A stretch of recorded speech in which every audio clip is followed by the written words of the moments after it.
எங்கள் அப்பாவை போல் எங்கள் அண்ணன் முன்னாடி வந்து நிற்கும் போது இது ரொம்ப ரொம்ப சந்தோஷம். உயிரை கொடுத்து இந்த படத்தை செஞ்சால் தான் சார் கரெக்டாக வரும் அப்படின்னு நான் அன்றைக்கி சொன்னேன். அது எதனால் சொன்னேன்னு தெரியல, அந்த நிமிஷமே அப்படி தான் இருந்துச்சு. ஏன்ப்பா நீ நடிக்க முடியாதான்னு கேட்டாங்க. எனக்கு அந்த உடம்பு இப்போ இல்லை. அட்லீஸ்ட் விக்ரம் வந்து ஹரிதாஸ் மாதிரியே படம் பண்ணுங்க அப்படின்னு சொல்லுவாங்க. மாதிரியே அப்படிங்கிறது நான் எப்படி எடுத்துட்டேன்னா, நல்ல படம்.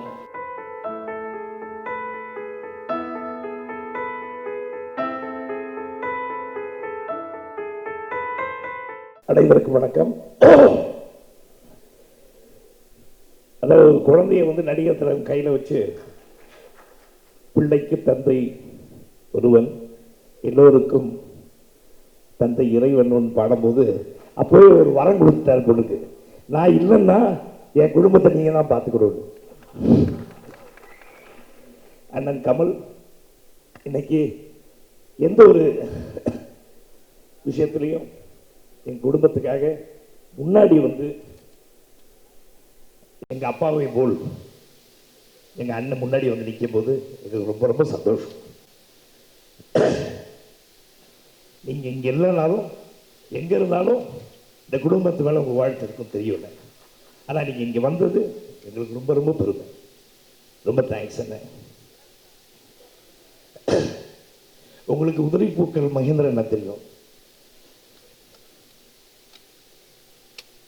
முள்ளும் மலரும் மகேந்திரன் என்ன தெரியும். ஆனால் இந்த கூட்டத்துக்கு நீங்கள் தங்கப்பதக்கம் மகேந்திரன்.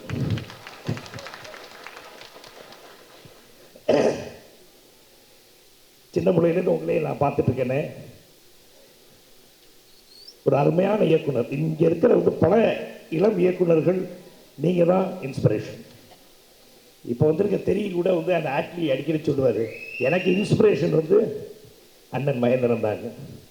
அந்த வகையில் வந்து நீங்கள் வந்து எங்கள் தமிழ் திரையுலகத்தில் ஒரு பொக்கிஷம். இப்போ அது மட்டும் இல்லாமல் எங்களுக்கெல்லாம் இப்போ போட்டியாக வந்துட்டீங்க. நீங்கள் தெரியல நடிக்க வந்து ரொம்ப சந்தோஷம். அருமையாக நடிச்சிருக்கீங்க. நீங்கள் இங்கே வந்ததில் எங்களுக்கு ரொம்ப பெருமை. எங்கள் பசங்களெல்லாம் நீங்கள் வந்து வாழ்த்துறதுக்காக வந்திருக்கீங்க. ரொம்ப ரொம்ப சந்தோஷம். மீண்டும் கோகிலா, கல்யாணராமன் இப்படி வந்து இயக்கிய அண்ணன் ஜி.என். ரங்கராஜன் அவர்கள் என்னோட படம் முத்தங்கள் சொத்து, அடுத்தாத்த ஆல்பர்ட் இப்படி தான் வந்து இயக்குகிறார். அந்த காரணத்தோடு என்னமோ வந்து நான் இன்னைக்கு வந்து மேடையில் இருக்கிறேன். கண்டிப்பாக அவரும் ஒரு முக்கியமான காரணம். அவரோட பிள்ளை இன்னைக்கு வந்து குமாரவேல் வந்து ஒரு படத்தை வந்து இயக்கி, எப்படியும் உங்கள் அப்பா வந்து எனக்கு இருந்தாரோ அதே மாதிரி நீங்கள் வந்து விக்ரம் பிரபுக்கு இருக்கணும்னு ஆசைப்படுவேன். தேங்க்யூ குமார். படம் பார்த்தேன், நல்லா இருக்குது. கதை என்னன்னு தெரியாது. ஆனால் விக்ரம் பிரபு கஷ்டப்படுறது, விக்ரம் பிரபு, ரன்யா ராய் இதில் நடித்த அத்தனை பேரும் எவ்வளோ கஷ்டப்பட்டுருக்காங்க. இதில் வந்து பணிபுரிந்த டெக்னீஷியன்ஸ் சதீஷாக இருக்கட்டும், கனல் கண்ணனாக இருக்கட்டும், அதில் இருக்கிற ஆர்ட் டைரக்டராக இருக்கட்டும், எல்லாருமே எவ்வளோ கஷ்டப்பட்டுருக்கீங்கன்னு தெரியும். ப்ராடக்ட் நல்லா வரும்னு நான் ஆசைப்பட்றேன். முக்கியமாக வந்து எங்கள் அப்பா வந்து நம்ம இந்திய படை வீரர்கள் மேலே வந்து ரொம்ப மரியாதை அப்பாவுக்கு. அதே மாதிரி எங்கள் அண்ணனுக்கும்.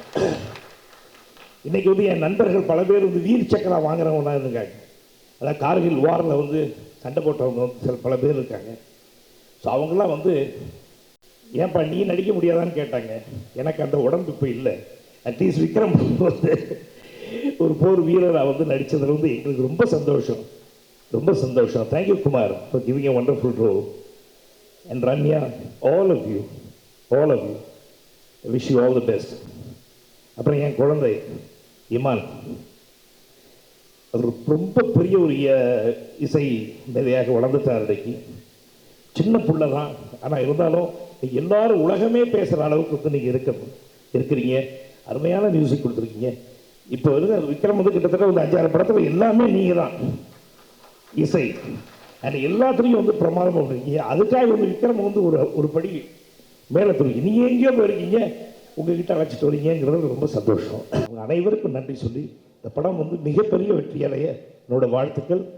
நன்றி நன்றி.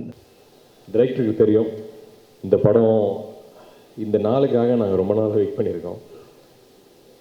2013 ஆகஸ்ட்டில் மீட் பண்ணேன் அவரை. 3 வருஷம் ஆயிடுச்சு.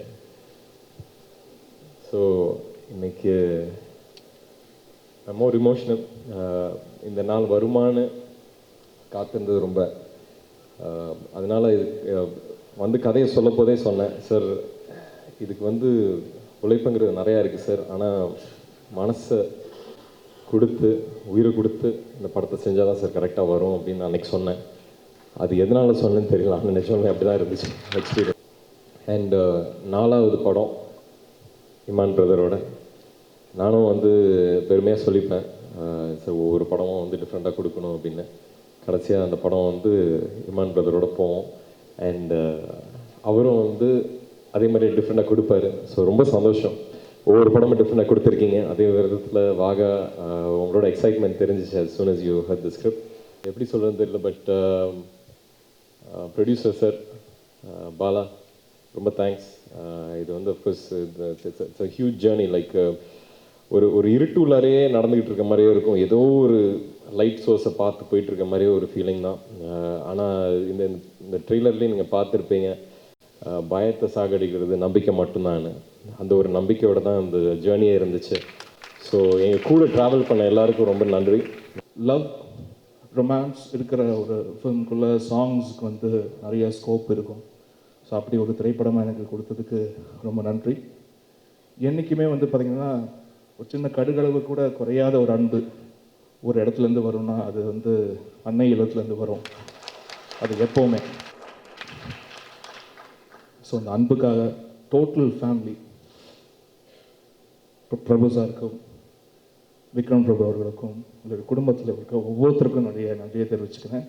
அண்ட் எல்லோரும் சொல்லுவாங்க ஹரிதாஸ் மாதிரியே இப்படியே ஹரிதாஸ் மாதிரியே படம் பண்ணுங்க அப்படின்னு சொல்லுவாங்க. ப்ரெஸ்லேயும் சரி வெல்விஷர்ஸ் சரி. மாதிரியே அப்படிங்கிறது நான் எப்படி எடுத்துட்டேன்னா நல்ல படம் அப்படிங்கிறது. ஸோ அதுதான் நான் வந்து என்ன யோசிக்க வச்சதுன்னா, இந்த பாகான்ற ஒரு விஷயம் வந்து இதுதான் அடுத்தது நான் பண்ணணும், அதுக்கான காரணம் இருக்குது, நான் அப்புறம் சொல்கிறேன். அண்ட் இதில் மெயினாக இந்த படத்தில் வந்து என்னென்னா ஒரு மிலிட்ரி ஆர்மி அப்படின்னு நினச்சிட்டு இருக்கோம் நம்ம. ஆக்சுவலாக இது வந்து என்னென்னா பிஎஸ்எஃப், பார்டர் செக்யூரிட்டி ஃபோர்ஸ் அப்படின்ற ஒரு எல்லை பாதுகாப்பு படையை பற்றி, அங்கிருந்த ஒரு சோல்ஜரை பற்றியான ஒரு ஆட்டோபயோகிராஃபி தான் இது. ஒரு செவரக்கோட்டை, காரைக்குடி பக்கத்தில் செவரக்கோட்டைன்ற கிராமத்திலேருந்து காஷ்மீரில் போய் பார்டரில் வேலை செய்யும்போது அவருக்கு ஏற்படுற அனுபவம், அதுதான் இந்த கேரக்டரோட ஒரு தின் ட்ராவலிங் சொல்லலாம்.